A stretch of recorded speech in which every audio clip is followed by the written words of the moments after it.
Smartphone resmi lain dengan prosesor Snapdragon 652 di Indonesia saat review ini dibuat hanya LG G5 SE yang dibanderol dengan harga 8 juta rupiah. Tanpa bermaksud ngebandingin secara langsung karena banyak faktor lain yang mempengaruhi, Vivo V3 Max dengan prosesor yang sama ditawari dengan harga hanya 5 juta rupiah. Apakah smartphone ini layak jadi alternatif buat gadgeters yang cari smartphone dengan performa tinggi plus harga yang lebih terjangkau? Saya Arya dari Gadget Go dan inilah review Vivo V3 Max.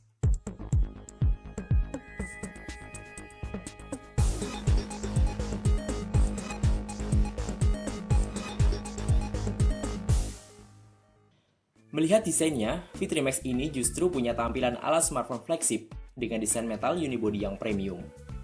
Material metal berkualitas yang luber-luber sampai ke samping bodi ini sangat lembut di tangan dan gak terlalu licin. Panel samping dan tiap sudut bodinya dibuat curve, yang bikin tangan makin betah pegang lama-lama HP ini, meski ukurannya terbilang bongsor. Bodinya nggak tipis-tipis banget, tapi udah cukup proporsional dengan bobot 168 gram.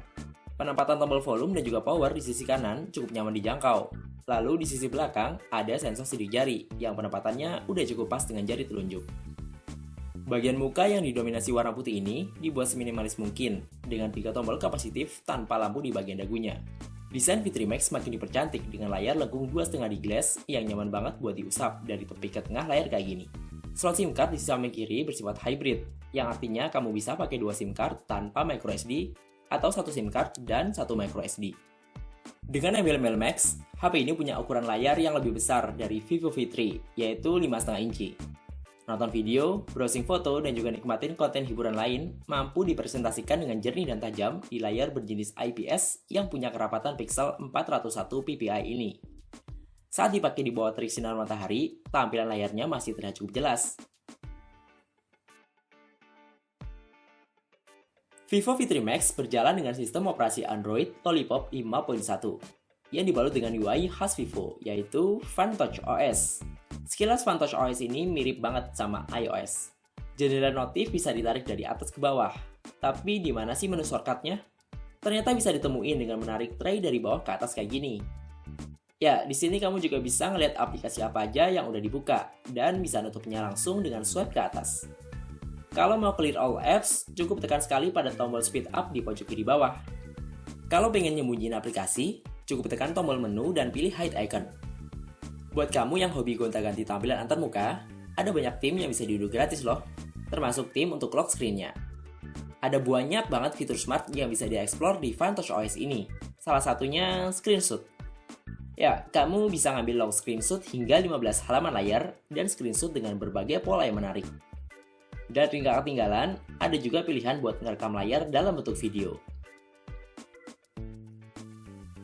Fitur gestur hadir dalam banyak pilihan, mulai dari gesture dengan menulis huruf tertentu di layar, hingga air gesture dengan menggunakan sensor yang ada di depan smartphone. Air gesture ini responsif pada jarak 2 cm dari smartphone. Ada juga fitur Smart Click untuk membuka aplikasi tertentu secara cepat saat layar terkunci, dengan menekan tombol volume down. FunTouch OS ini juga nyertain fitur One Hand Operation, dengan ukuran dan posisi yang bisa diatur suka-suka kamu. Fitur unik lainnya adalah Smart Split, di mana kamu bisa ngelakuin chatting dan buka video secara bersamaan dalam layar yang sama pula. Namun, fitur ini hanya akan aktif kalau kamu menerima notifikasi pesan dari aplikasi tertentu aja, kayak Facebook Messenger, Message, WeChat, dan juga WhatsApp. Karena banyaknya fitur smart ini, jangan heran kalau FunTouch OS lumayan boros RAM. Konsumsinya bahkan nyaris 50%. Untungnya, V3 Max dibekali dengan RAM seluas 4GB, sehingga kinerja multitaskingnya masih cukup smooth dan juga stabil. Dari total storage 32GB, yang bisa dipakai pengguna sekitar 24GB. Bisa diekspansi ke microSD hingga 128GB dan juga support USB on the go. Responsifnya FunTouch OS ditunjang dengan performa chipset Snapdragon 652 dari Qualcomm. Ya, chipset octa-core yang juga dipakai di LG G5 SE ini punya konfigurasi Big Little dengan 4 core Cortex A72 untuk kinerja tinggi dan 4 core Cortex A53 untuk menjalankan tugas-tugas ringan. Dengan mesin grafis Adreno 510, main game-game 3D kayak Cosmic Challenge dan juga Unkill lancar banget. Karakter dan lingkungan game mampu disajikan dengan cukup detail. Nggak heran, skor benchmark V3 Max di AnTuTu tembus di angka 79 ribuan. Vivo V3 Max dukung fitur 360 degree omnidirectional fingerprint unlocking. Hehe, ribet banget ya nyebutnya. Tapi intinya, fingerprint sensor di smartphone ini mampu mengenali sidik jari pengguna dari berbagai sudut, sehingga lebih mudah digunakan. Hanya butuh waktu sekitar setengah detik untuk membuka layar yang terkunci. Meski jari agak kotor, fingerprint sensor di smartphone ini masih bisa mengenali sidik jari dengan akurat. Oh ya, selain punya fungsi keamanan, fingerprint sensor ini juga dapat digunakan untuk memproteksi aplikasi dan untuk mengambil gambar lewat kamera. Beralih ke sisi audio, Vivo nyematin teknologi hi-fi yang bikin suara speakernya terdengar lebih kencang. Posisi speakernya di bagian bawah bodi ini bikin aliran suara audio tetap bisa terdengar kencang dan jelas, meski ponsel diletakkan di atas tempat datar. Selain kencang, keluaran suaranya pun baik, nggak sember. Tapi kalau kamu ingin lebih puas lagi, kamu bisa gunain earphone dan ngatur equalizernya sesuai selera. Meski jenisnya standar, earphone bawaan ini udah cukup oke kok buat dengerin musik. Dentuman bass dan treble-nya juga terdengar dengan jelas. Smartphone ini ditenagai baterai lithium-ion berkapasitas 3000 mAh.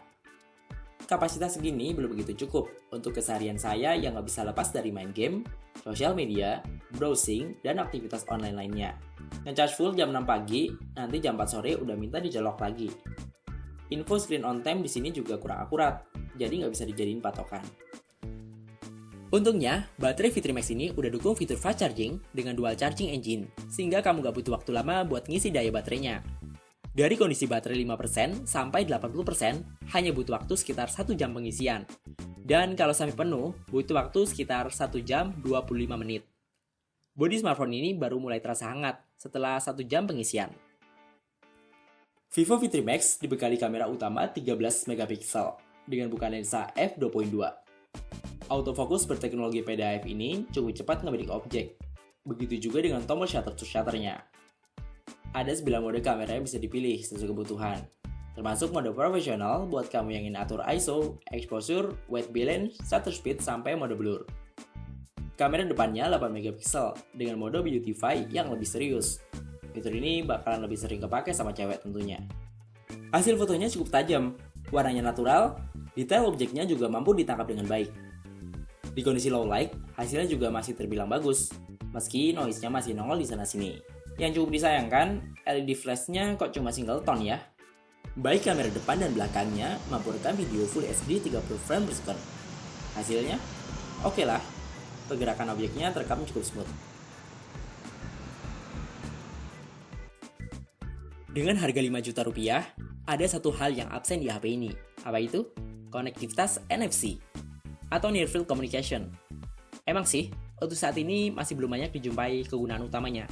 Tapi nggak lama lagi pasti akan berguna, di mana banyak vendor ataupun merchant buka layanan pembayaran mobile dengan konektivitas ini. Jadi, buat siapa sih Vivo V3 Max ini? Ya, smartphone ini mencocok buat gadgeters yang mementingkan kecantikan desain bodi smartphone dan mengidamkan HP dengan kerjaan cepat plus stabil untuk ngerjain banyak hal yang sifatnya multitasking. Plus buat main game-game Android terbaru yang makin kesini makin menggila grafisnya. Buat kamu yang peduli dengan layanan after sales, ada informasi mengenai alamat service center Vivo di beberapa negara, termasuk Indonesia. Infonya ada di dalam smartphone ini ya. Jadi kamu bisa langsung ngecek alamat dan juga nomor telepon service center terdekat yang tersebar di 17 provinsi. Kalau kamu pengen cek spek lengkap, harga terbaru, atau mau tahu beli Vivo V3 Max di mana, klik link pertama di kolom deskripsi di bawah video ini ya. Oke, segitu aja dulu reviewnya. Thanks for watching dan mohon maaf kalau ada salah-salah kata ya. Jangan lupa untuk like, komen, dan yang pasti subscribe supaya kamu gak ketinggalan info kalau ada review gadget terbaru dari kami. Saya Arya dari Gadget Gaul undur diri, sampai ketemu di video review selanjutnya.